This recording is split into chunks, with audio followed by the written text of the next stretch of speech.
Tutoriel, créer et éditer une page web, option avancée. Après avoir suivi ce tutoriel, vous prendrez connaissance des différentes options avancées pour éditer une page web. Nous allons couvrir les points suivants: rappel sur des notions de base, options de publication, gestion de la navigation, annulation d'une page. Veuillez ouvrir votre session au préalable afin d'accéder à ces fonctionnalités, comme d'habitude. Cliquez sur le bouton Add Page pour ajouter une nouvelle page. Par la suite, vous pouvez cliquer ici pour créer une page de type standard. Choisissons ce gabarit en haut à droite qui permet d'avoir un espace horizontal en haut et deux espaces verticaux. Cette fenêtre affichée vous permet de saisir les paramètres de votre page. Tapez par exemple le titre de votre page dans cette case. Si votre page est une sous-page, vous devez choisir la page qui sera la page parent en termes de hiérarchie pour votre nouvelle page.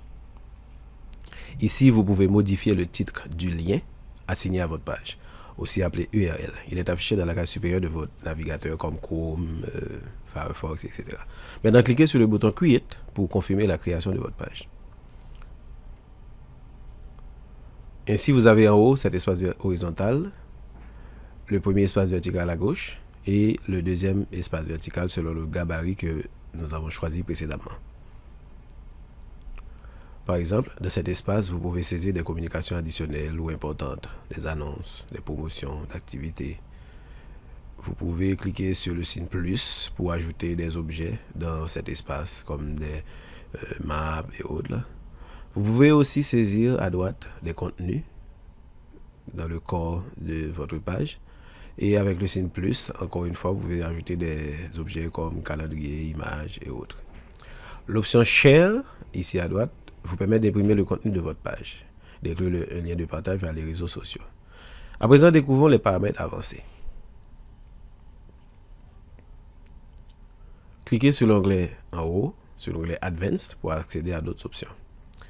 Vous avez 4 options de configuration dans cette section. Nous allons les explorer au fur et à mesure.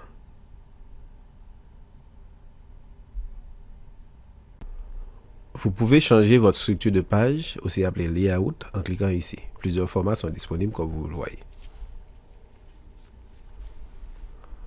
Cliquez sur Edit en bas pour choisir une date spécifique ou un intervalle de date, Publish on and until, pour publier votre page. Choisir la date de début de publication et choisir la date de fin de publication. Il faut vous rappeler qu'après cette période, la page n'apparaîtra plus sur le site internet. Si votre page était dans la barre de navigation, pensez à l'enlever également. Cliquez toujours sur les boutons Done pour valider vos changements.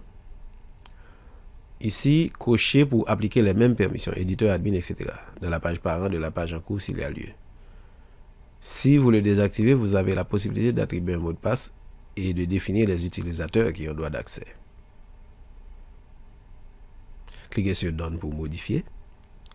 Ici, vous pouvez changer le titre de votre page dans la barre de navigation menu du site web et cliquez sur Done pour confirmer. Ici, vous pouvez modifier le titre du lien URL de votre page. Cliquez encore sur Done pour confirmer vos changements. Cochez cette option pour inclure cette page web dans la barre de navigation. C'est une option très importante. Cochez cette option pour ouvrir cette page dans une nouvelle fenêtre, si vous ne voulez pas que ça s'affiche dans la même fenêtre. Cliquez ici pour trier vos pages par ordre alphabétique ou manuel. Et cliquez ici pour publier votre page et le rendre visible dans votre site internet. Et voilà. Cliquez ici pour afficher vos pages créées. Cette case de recherche vous permet de chercher une page ou filtrer votre liste en tapant les lettres incluses dans le titre de votre page. Pour voir les autres pages, vous pouvez cliquer sur les boutons 1, 2, 3 qui sont en bas ou Next. Voici la page que nous venons de publier. À présent, faisons une recherche de cette page dans la liste. Et voilà. Cliquez ici pour visualiser votre page. Découvrons maintenant comment annuler une page web. Cliquez sur la flèche puis sur le bouton rouge pour effacer cette page du site. Confirmez l'annulation de votre page ici. De ce fait, la page n'apparaîtra plus dans la liste. Merci d'avoir suivi ce tutoriel. Maintenant, je vous invite à suivre le tutoriel « Modifier les pages d'édition d'une page web ». À la prochaine.